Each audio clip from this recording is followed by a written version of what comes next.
The dust was the first thing she knew, and the last. It was a fine, pale powder that coated her tongue, settled in the folds of her ragged dress, and drew a gritty veil between her and the hard white sky. It rose from the hooves of nervous horses and the scuffing boots of the men who gathered in the thin shade of the livery stable. They formed a loose, shifting half-circle around the post she was tied to. Her wrists were raw. The rope was coarse, a thing meant for tethering mules, and it bit into her skin with every slight shift of her weight. She had stopped shifting hours ago. She had learned the stillness of a hunted thing, the quiet that comes when all other options have been spent. Her bare feet were numb against the baked earth, the soles of them cracked and dark. A man spat a brown stream of tobacco juice a few feet from her. It sizzled for a moment in the heat before the dust drank it. Laughter followed, low and rough. She did not look at him. She did not look at any of them. Her gaze was fixed on a loose board on the far side of the street, on the way the sun bleached it the color of bone. "What's the bid, then?" It was her eldest brother's voice, full of a false, booming confidence. He stood beside her, his hand resting on the post above her head as if he were presenting a prize mare at a county fair. A good worker, this one. Strong back. Quiet. Another brother, the younger one, chimed in. Hardly eats a thing. Cheaper than a good dog, more laughter. This time a little louder, a little more cruel. She felt their words land on her like stones, but her face remained a mask of placid resignation. Inside, a small, cold part of her was simply observing, cataloging the texture of the rope, the smell of sweat and dust, the vacant cruelty in the faces she refused to see. A thick-set man with a florid face and small, greedy eyes stepped forward. Silas, the man she had refused. His gaze roamed over her, a physical touch that made her skin crawl. He was assessing his goods, the property he felt was his by right. $10, he said, his voice slick with ownership. For the trouble she's caused. Her brother nodded eagerly. $10 from Mr. Grady. A fine starting price. Do I hear 15? She can cook, clean, mend. His voice droned on, a litany of her uses, stripping her down to a set of functions. Pair of hands. A body to occupy a space. She closed her eyes. The sun was a hot weight against her eyelids. The dust settled. The world was a murmur of male voices deciding her fate, and she was an object at its center, tied to a post, waiting for the rope to pass from one hand to another. It was all the same rope. It had always been the same rope. The only thing that changed was the hand that held it. On the edge of the small crowd, a man leaned against the wall of the mercantile, half hidden in the long, sharp shadow it cast. He had been there for some time, silent as a fence post himself. He wore a dusty duster, the color of the parched earth, and his hat was pulled low, obscuring much of his face. But what could be seen was weathered, carved by sun and wind and something deeper, something that lived behind his eyes. He carried whole winters in his eyes. He had watched the girl being led to the post. He had watched her brothers tie the knots, their movements practical and devoid of feeling. He had watched the crowd gather, a mix of the curious, the callous, and the cowardly. He recognized the smell of it, the cheap theater of power. He said nothing. He just watched, his stillness a stark contrast to the shifting, murmuring group. His hands, calloused and cracked, rested on the worn leather of his belt. He was just passing through, stocking up on flour and salt, intending to be gone before the sun was high. But he remained. Silas Grady raised his bid to 20. Her brother beamed, a fleshy, triumphant smile. $20. A bargain for a wife, even a stubborn one. Going once. The silent man pushed himself off the wall. The movement was slow, deliberate. It drew no immediate attention, just a single man shifting his weight. He took 2 steps forward, out of the shadow and into the punishing glare of the sun. The dust swirled around his worn boots. Going twice. He did not raise his voice. He did not have to. "I'll take her." The words were quiet, but they cut through the noise of the auction like a cold blade. They were low and rough, a voice that sounded like it came from under floorboards. The crowd turned. Her brother blinked, confused. Silas Grady scowled, his authority challenged. The man, Elias, walked forward until he stood before the girl's brother. He looked him square in the eye. He reached into his coat, not for a weapon, but for a small, worn leather pouch. He untied it and tipped a small pile of coins into his palm. It wasn't a fortune, but it was more than $20. It was the cost of seed for the next season, the price of a new plow blade. "You owe me for that wagon I fixed last spring," Elias said, his voice flat. "This squares it. And this," he added, dropping a few more coins onto the pile, "is for the rope." Her brother stared at the money, his greed warring with his confusion. Silas stepped forward, puffing out his chest. "Here now, she was promised to me. This is a private matter." Elias turned his winter gaze on Silas. He said nothing. He simply looked at him, and in that look, Silas saw a landscape he did not want to cross. He saw a solitude so profound it had become a form of strength, a quiet promise of a trouble he was not equipped to handle. Silas faltered, taking a half-step back. Elias turned his attention back to the brother, holding out the coins. The brother, unnerved and outmatched, snatched the money from his palm. The transaction was complete. It was as brutal and as simple as the one before it. Then Elias did something no one expected. He walked past the brothers, past Silas, and stopped in front of the girl. She still had not looked up, her eyes fixed on that distant, sun-bleached board. He drew a small, sharp pocket-knife. The click of the blade opening was the loudest sound in the sudden, heavy silence. He did not touch her. He simply reached forward and, with two quick, decisive movements, sliced through the ropes at her wrists. The severed ends fell away.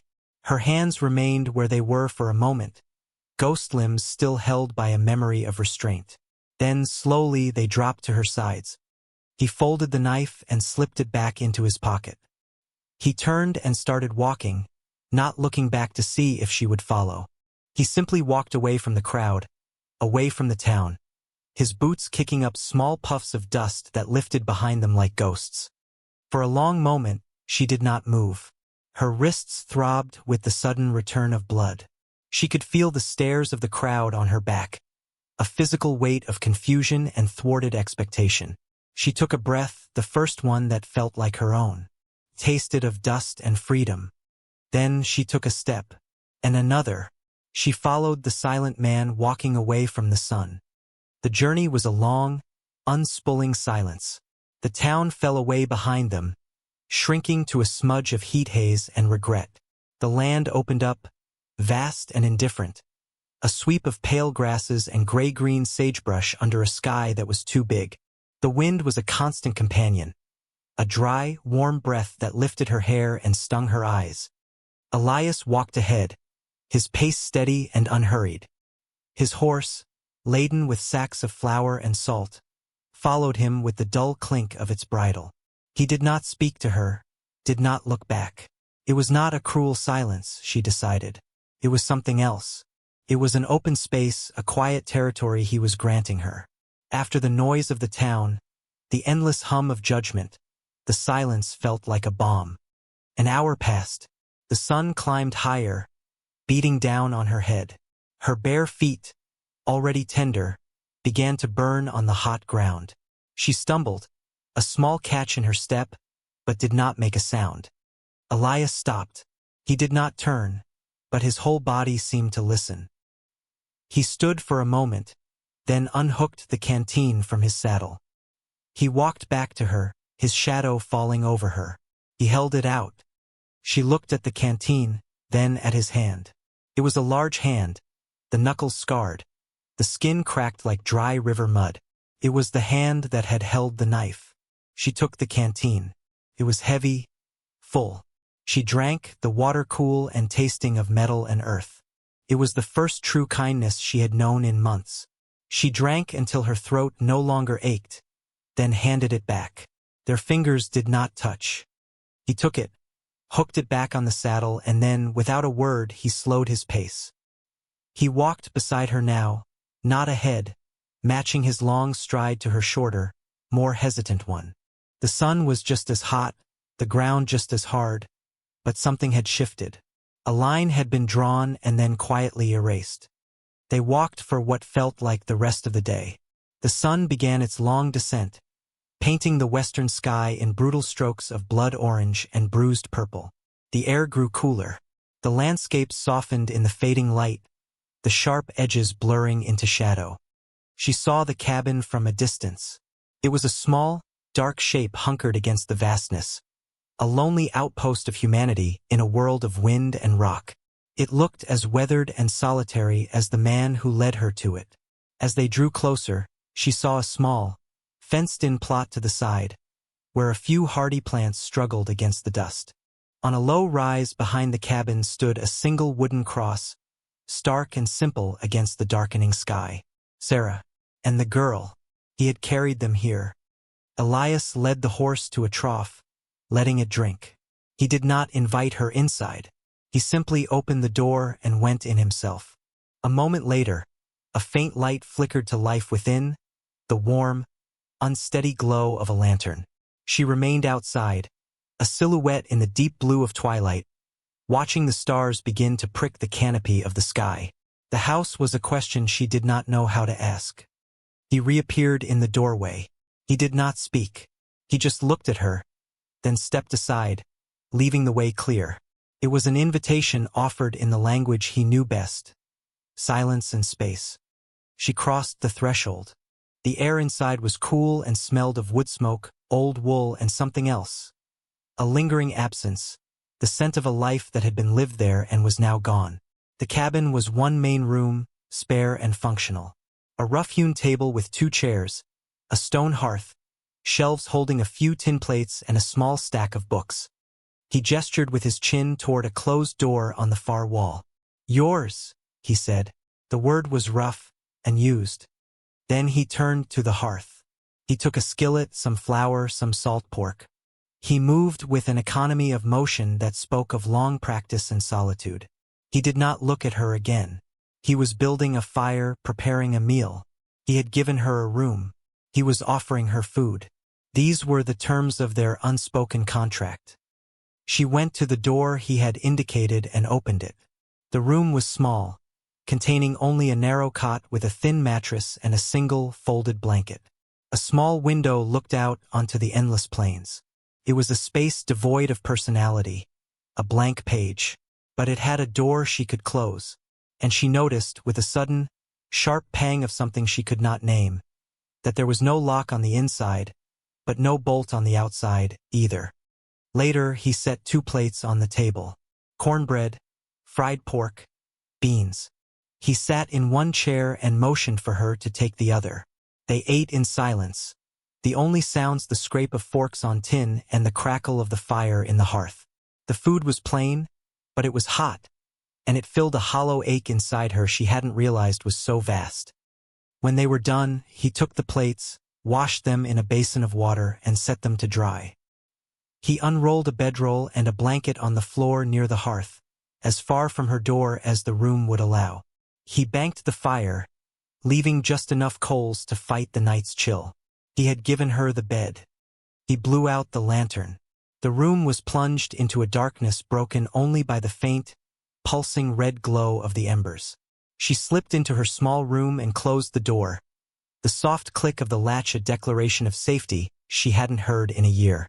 She lay on the cot, still in her ragged dress, and listened to the sound of the man's steady breathing on the other side of the door, a quiet rhythm in the vast, silent dark.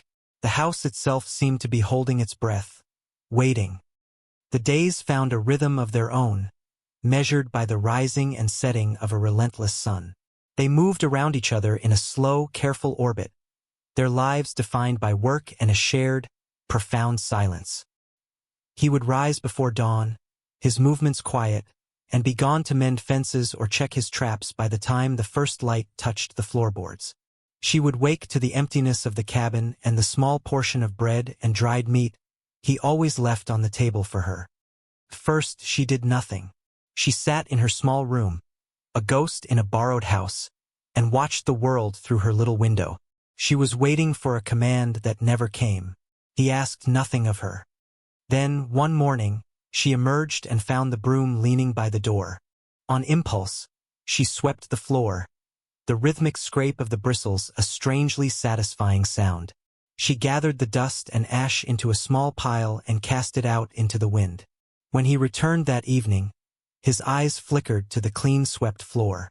He said nothing, but the next day he left a small piece of cheese next to her bread. Slowly, cautiously, she began to inhabit the space. She washed their plates. She refilled the water bucket from the well. One afternoon, while he was gone, she found his work shirt draped over a chair, a long tear in the sleeve. She found a needle and thread in a small wooden box on a shelf and, with small, neat stitches, she mended the tear. She folded it and left it where she had found it. He wore it the next day. The neat black line of her thread stood out against the faded blue of the fabric. He, in turn, offered his own quiet gestures. He noticed her shivering one cool evening, and the next morning a thick, heavy wool shawl lay folded on her cot. It smelled of cedar and disuse. She wrapped it around her shoulders, and the warmth clung to her like a promise. He fixed the handle on the well bucket that had been loose. He began to leave a little extra wood for the fire inside the cabin, so she could feed it during the day if a chill wind blew. They were stitching their lives together with raw thread, their needles the small, unspoken kindnesses they passed back and forth across the silence. One day, drawn by a pull she didn't understand, she walked up the low rise to the grave. The wooden cross was weathered, the name Sarah carved into it with careful, loving hands. Below it, a smaller name, Lily. She stood there for a long time, the wind tugging at her hair. She thought of the woman who had lived in this house, who had slept in this bed, who had loved this quiet, broken man. On her way back to the cabin, she spotted a single stubborn prairie wildflower, a splash of defiant purple in the endless brown. She picked it and, returning to the grave, laid it at the base of the cross. Later that day, she saw him from her window, standing on the rise, looking down at the small spot of color. He did not touch it. He just stood there for a long time as the sun went down, a lonely shape against the sky. Her voice, when it finally came, was a surprise even to her. She had been humming, a half-remembered tune from a life before the rope, while kneading dough for bread. He entered the cabin, silent as ever on his feet, and she fell quiet at once, her hands stilling in the flour. He did not chide her. He just watched her for a moment, his expression unreadable. "It's a little dry," he said, nodding at the dough. His voice was rusty. She found a flicker of something, a ghost of defiance.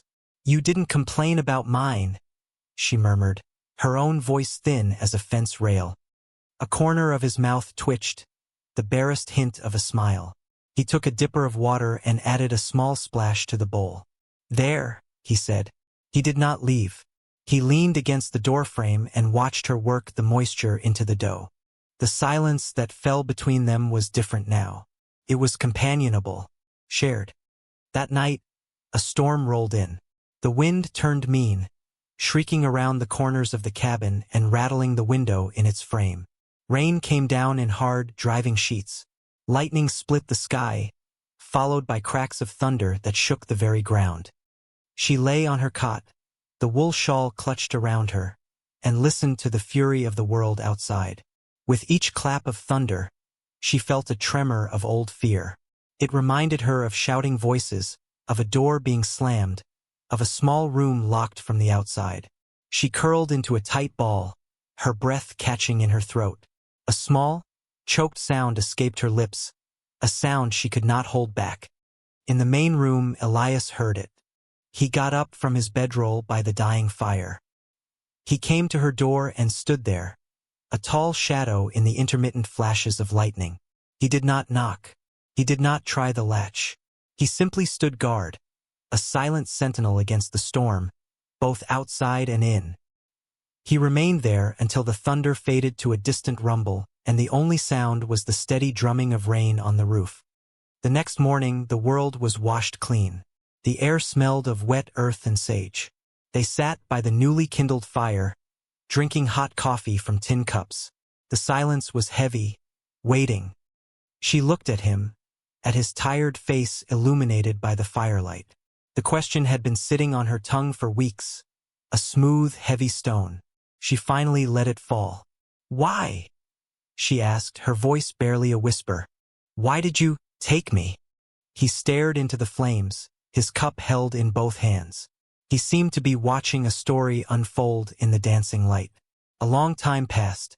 She thought he would not answer. "I had a wife," he said at last, his voice low and scraped raw. "Sarah." The fever took her. A winter ago he paused, swallowing. "Took our girl, too. Lily." She was 4-inch. He fell silent again, the names hanging in the air between them like motes of dust in a sunbeam. A man gets to a point where he's seen enough bad things done. Standing by and watching feels the same as doing them yourself. He finally looked at her, his winter eyes full of a sorrow so vast it felt like a landscape. "No one should be sold." She held his gaze. In his eyes, she did not see a savior. She saw a man as broken as she was, a man who had chosen to piece together a small corner of the world with an act of decency because his own had been shattered beyond repair. She reached out and took the piece of bread he had set on the table between them. She broke it in two and held one half out to him. He took it. They ate their bread together as the sun rose, the fire only changing everything if something new was waiting in the ash. The piece was a fragile thing, a skim of ice over deep water. They both knew it. The harbinger came on a Tuesday, a day like any other, clear and quiet. It was not a rider, not a letter. It was a smudge of dark smoke on the northern horizon, where no smoke should be. Elias saw it first. He was splitting wood, the rhythmic thud of the axe a part of the day's heartbeat. He stopped mid-swing, his eyes narrowed, fixed on that unnatural stain against the pale blue sky. It was in the direction of the north pasture, where the grass was driest. She came out of the cabin, a bucket in her hand, and saw the tension in his stillness. She followed his gaze to the smoke. A cold dread, familiar and sharp, settled in her stomach. Trouble had a way of finding you no matter how far you ran. He said nothing. He simply dropped the axe, strode to the small corral, and began to saddle his horse with a swift, grim purpose. She watched him, her heart pounding a slow, heavy rhythm against her ribs. He was going to ride out to face whatever it was. He was going to leave her here, alone. But as he mounted, he looked at her. "Get the rifle," he said. "Bar the door.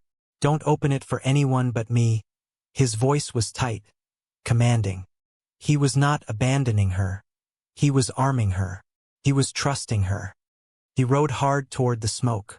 She watched him go, a diminishing figure against the vast emptiness, until he was swallowed by the landscape. Then she turned, her movements wooden, and went back inside the cabin. The rifle was heavy in her hands, cold and smelling of oil.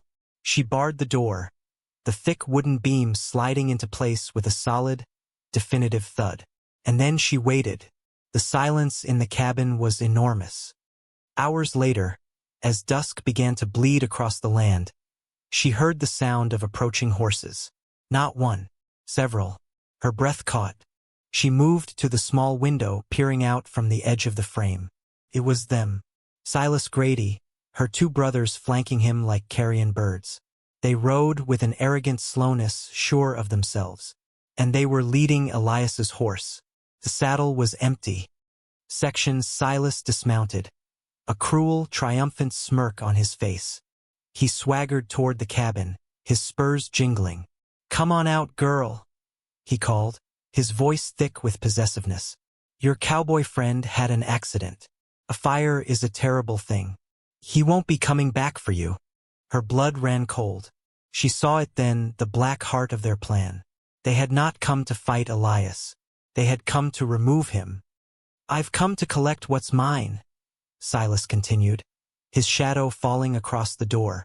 "You were promised to me. We have a contract." He reached for the door handle. He rattled it, then slammed his fist against the wood when he found it barred. "Open this door." Behind her, a floorboard creaked. She spun around, the rifle coming up, her heart leaping into her throat. Elias stood there. He had come in through the back, through a small root cellar access she had never known was there. He was covered in soot and grime, his shirt torn, a bleeding gash on his forehead. But he was alive. His eyes were burning with a cold fire she had never seen before. He put a finger to his lips, then pointed toward the door. He was not a man who ran from a fire. He was a man who walked through it. The stand was not made with shouting. It was made of wood and iron and a silence that was harder than both. Elias moved to the door, his steps making no sound on the floorboards. He stood beside it, his back to the wall, a solid, waiting presence. He looked at her, at the rifle she held with white-knuckled hands. He gave a single, slow nod, an affirmation, a question. "Are you with me?" She nodded back, her chin firm. The fear was still there, a cold snake in her belly, but something else was there now, too. A hard, unyielding resolve. This was her home. This man was her home. Outside, Silas's patience wore thin. "I know you're in there. Last chance before we break this door down." Elias reached out and, with a calm, deliberate motion, lifted the heavy bar from the door. He pulled it open. Silas stumbled forward a step, caught off balance by the sudden lack of resistance. He stopped short when he saw Elias standing there, not broken and left for dead in a field, but solid and alive and filling the doorway. The smirk on Silas's face dissolved, replaced by shock, then a flicker of fear. Her brothers, a few paces behind, reined in their horses, their expressions turning from smugness to alarm. "Grady," Elias said. His voice was quiet, but it carried the weight of the rocks and the wind. "This is my land. She is my wife. You will turn around and you will leave." Silas puffed out his chest, trying to reclaim his bravado. "Wife? There's no preacher's seal on that. You bought her like a sack of grain. She's property. I've come to make a better offer." He held up a leather pouch, heavier than the one Elias had carried. "I'll double what you paid. A simple transaction." "She is not for sale," Elias said. His hand rested on the doorframe, relaxed, but his entire being was a bulwark, a line drawn in the dirt. It was then that she stepped forward, moving from the shadows of the cabin to stand beside Elias in the doorway. She was no longer holding the rifle. In her hands, she held the heavy, black iron skillet. It was not a weapon of war, but it was a tool of her hearth, of her home, and in her grip, it seemed to have the weight of an anvil. Her face was pale, but her eyes, fixed on Silas, were burning. Silas looked from Elias's cold calm to her fiery defiance, and his confidence finally shattered. He had come expecting to collect a frightened, defeated girl. He was facing a man who had walked through fire and a woman who looked ready to start one of her own. This was not a simple transaction. It was a confrontation he could not win. "No," she said. Her voice was not loud. It was not a plea. It was a statement, clear and absolute, forged in the heat of this newfound strength. It was the sound of a lock breaking. It was the sound of a life being claimed. The word hung in the air, undeniable. Silas stared at her, at the woman he had tried to buy, and saw a stranger. He saw a will as strong as the man who stood beside her. He looked at her brothers, who offered no support, their gazes shifting nervously to the horizon. They were cowards, and he was alone. He spat on the ground, a final empty gesture of contempt. "This ain't over," he snarled, but the threat was hollow. He turned, mounted his horse clumsily, and rode away without looking back. Her brothers, after a moment of hesitation, followed in his wake, scurrying away like defeated dogs. The dust settled. The sound of their retreat faded into the vast silence of the prairie. Elias and Lena stood in the doorway for a long moment, side by side, watching the empty space where their enemies had been. The evening air was cool on her skin. Elias turned his head and looked at her. He looked at the iron skillet still clutched in her hands. A slow, tired warmth bloomed in his eyes. He reached out, his soot-stained fingers gently closing over hers. He did not pull the skillet away. He just held her hand, his thumb stroking the back of it. His touch was an anchor in the quiet aftermath. "You didn't run," he said, his voice low and full of a quiet wonder. She let out a breath she hadn't realized she was holding. Her gaze drifted past him, up to the small, weathered cross on the hill, then back to the sturdy walls of the cabin. "I was scared," she admitted, her voice trembling slightly. "I know," he whispered. She looked down at their joined hands, at the skillet, at the threshold of the home she had just defended.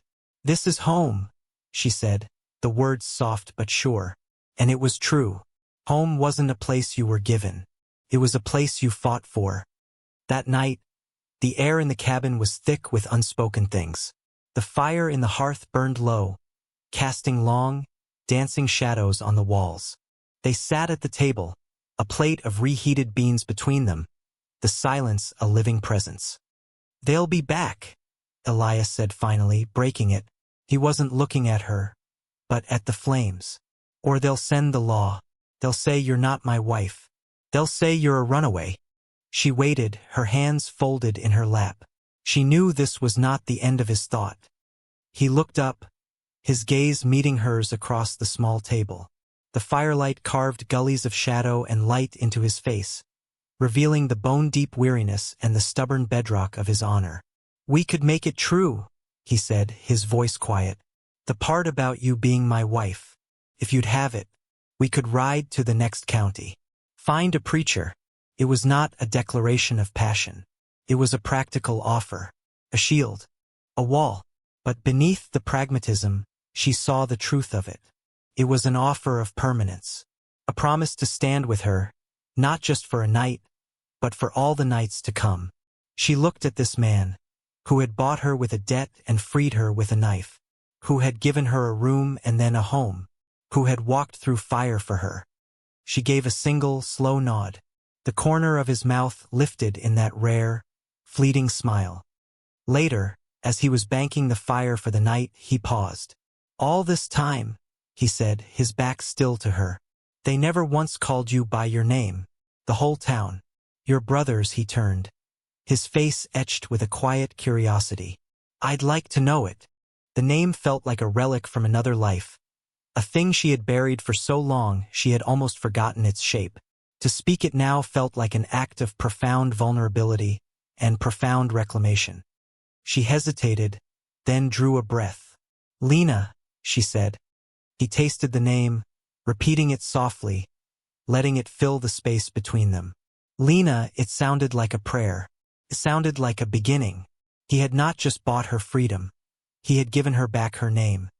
The next morning, before the sun was fully risen, he took the ragged, filthy dress she had worn when she arrived, the one she had folded and hidden away at the bottom of a chest. He carried it outside to the fire pit. He looked at her, a question in his eyes. She nodded. He laid the dress on the embers. The fabric hesitated, then curled, blackened, and caught flame. They stood together and watched it burn, the thin gray smoke rising into the clean morning air.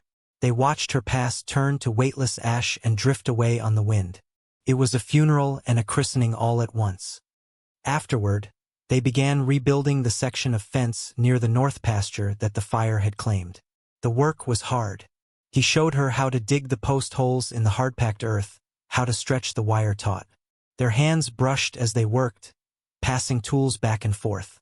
They moved together, a team, their shared labor a conversation more meaningful than any words. They were not just mending a fence. They were building the boundaries of their new life, together.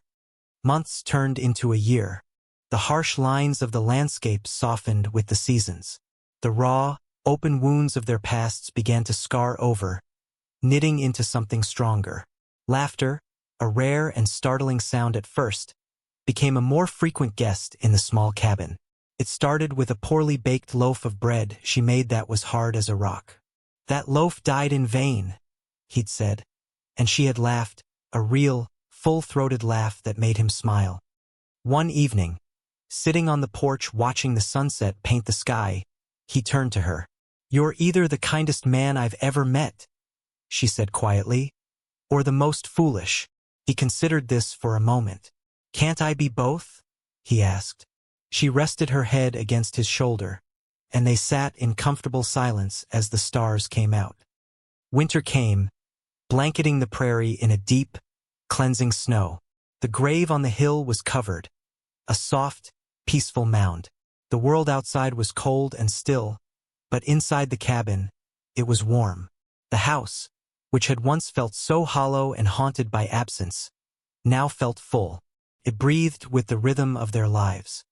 The final image was one of quiet, profound peace. Elias sat at the table, the lantern light soft on his face, carefully carving a small wooden bird, its wings outstretched as if in flight. Lena sat in a rocking chair by the fire, a chair he had made for her, mending a tiny sock. On the floor between them, a small boy with Elias's steady gray eyes and Lena's quiet, watchful nature pushed a wooden block across the floorboards. He looked up, his gaze meeting hers over the child's head. He smiled, a genuine, easy smile that reached his eyes and erased the last of the winter that had lived there for so long. She smiled back. There were no more words that needed to be said. They had built this life from the ashes of two others. They were a family, forged not of law or bargain, but of shared silence, stubborn kindness, and the quiet, unyielding courage to build a home in a broken world. This story, it isn't just about a rescue. It's about the quiet courage it takes to heal. It's about two broken people who, instead of demanding to be fixed, simply offered up their pieces to each other until they made something whole. It shows us that one person's bravery can be the spark that gives another permission to be brave, that one person's kindness can be the water that makes life grow in the dust again. We all have parts of ourselves that have been tied to a post, parts that have been judged by a crowd, misunderstood, or sold cheap by people who were supposed to protect us. And maybe we spend a long time waiting for a hand to cut the ropes, for someone to see the worth in us that we can no longer see in ourselves. But this story reminds us that the truest rescue is a choice we have to make, too. It's not enough to be set free.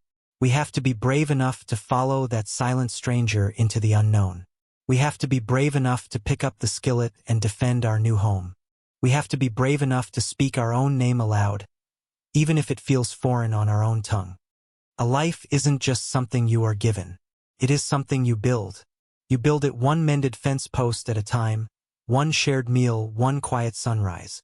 And if you are very brave and very lucky, you might find that the most sacred ground you will ever stand on is the home you build in the heart of another broken soul.